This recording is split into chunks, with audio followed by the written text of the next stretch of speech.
Hello అందరికీ welcome back to Naseema's world. నేను మీ నసీమాని. ఈరోజు మన కిచెన్లో రెసిపీ వచ్చేసి ఒట్టి తునకలు గోంగూర కర్రీ. ఈ ఎండు ముక్కలు గోంగూర కర్రీని చాలా సింపుల్గా ఎలా చేసుకోవాలనేది ఇప్పుడు మన వీడియోలో చూద్దాం. ముందుగా ఒక ప్లేట్లోకి ఎండు ముక్కల్ని తీసుకోండి. వీటిని ఇలా వాటర్లో వేసుకొని శుభ్రంగా 2-3 సార్లు క్లీన్ చేసుకొని తీసుకోండి. ఈ ఎండు ముక్కలు గోంగూర కర్రీ అనేది చాలా అంటే చాలా టేస్టీగా చాలా బాగుంటుందండి. ఇప్పుడు ఒక బౌల్లోకి ఒక కట్ట వరకు గోంగూరను తీసుకొని దీన్ని శుభ్రంగా వాష్ చేసుకొని ఇలా స్ట్రైనర్లో వేసుకొని వాటర్ అంతా కూడా కంప్లీట్గా పోయేంత వరకు దీన్ని పక్కన పెట్టేసేయండి. ఇప్పుడు ఇలా వడకట్టుకున్న ఈ గోంగూరని ఒక బౌల్లోకి వేసుకొని దీనిలోకి 3 పచ్చిమిర్చిని ఇలా పొడవుగా కట్ చేసుకొని వేసుకోండి. అలాగే ఒక చిన్న సైజులో ఉన్న ఉల్లిపాయని ఇలా సన్నగా పొడవుగా కట్ చేసుకొని వేసుకోండి. అలాగే 2 మీడియం సైజులో ఉన్న టొమాటోల్ని ఇలా సన్న ముక్కల్లాగా కట్ చేసుకొని వేసుకోండి. అలాగే దీనిలోకి చిటికెడు పసుపు కూడా వేసుకోండి. అలాగే 1/2 టీ స్పూన్ వరకు సాల్ట్ కూడా వేసుకొని దీనిలోకి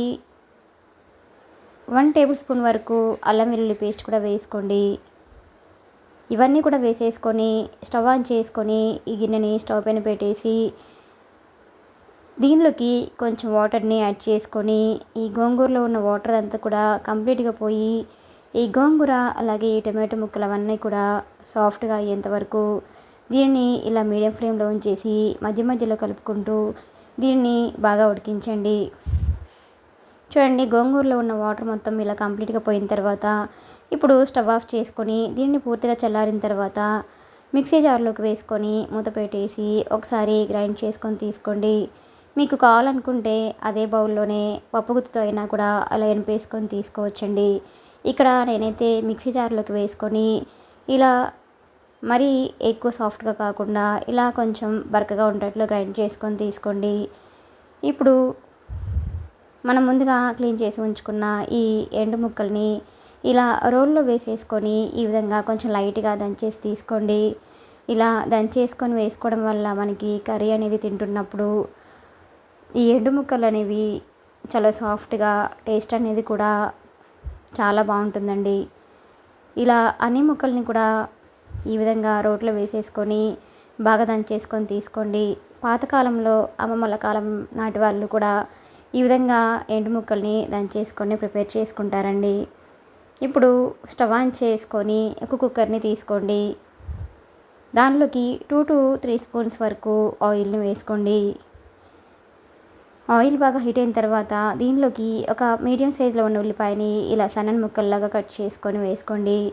ఈ ఆనియన్స్ని లైట్గా కలర్ చేంజ్ అయ్యేంత వరకు బాగా ఫ్రై చేయండి. ఆనియన్స్ అనేవి లైట్గా కలర్ చేంజ్ అయిన తర్వాత దీనిలోకి 1 స్పూన్ వరకు అల్లం వెల్లుల్లి పేస్ట్ వేసుకొని అల్లం పేస్ట్ అనేది పచ్చివాసన పోయేంత వరకు బాగా ఫ్రై చేయండి.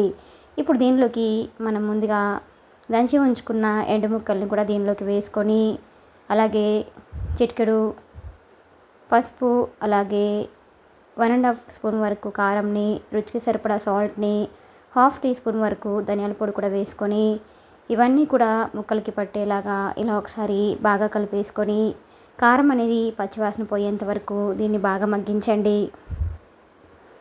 ఇలా కారం అనేది పచ్చివాసన పోయి ఆయిల్ ఇలా పైకి తేలినప్పుడు దీనిలోకి 1.5 గ్లాస్ వరకు వాటర్ని వేసుకొని కుక్కర్ మూత పెట్టేసి మీడియం ఫ్లేమ్లో 8 to 9 విజిల్స్ వచ్చేంత వరకు బాగా ఉడికించండి. కుక్కర్ విజిల్ పోయిన తర్వాత మూత తీసేసి ఈ కర్రీని వేరొక కడాయిలోకి వేసేసుకోండి.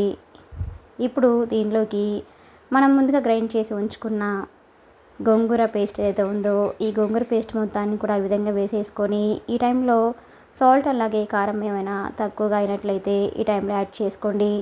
ఇక్కడ నాకు సాల్ట్ అనేది కొంచెం తక్కువ అయిందండి. ఈ టైంలో కొంచెం యాడ్ చేసేసుకొని ఒకసారి బాగా కలిపేసుకొని 1/2 గ్లాస్ వరకు వాటర్ని కూడా వేసేసుకొని గ్రేవీ కన్సిస్టెన్సీ అనేది ఈ విధంగా చూసేసుకొని ఫ్లేమ్ని మీడియం ఫ్లేమ్లో ఉంచేసి మనకి ఈ కర్రీ అనేది గ్రేవీ థిక్నెస్ వచ్చేంత వరకు దీనిని మీడియం ఫ్లేమ్లో ఉంచేసి ఇలా దగ్గర పడేంత వరకు బాగా ఉడికించండి.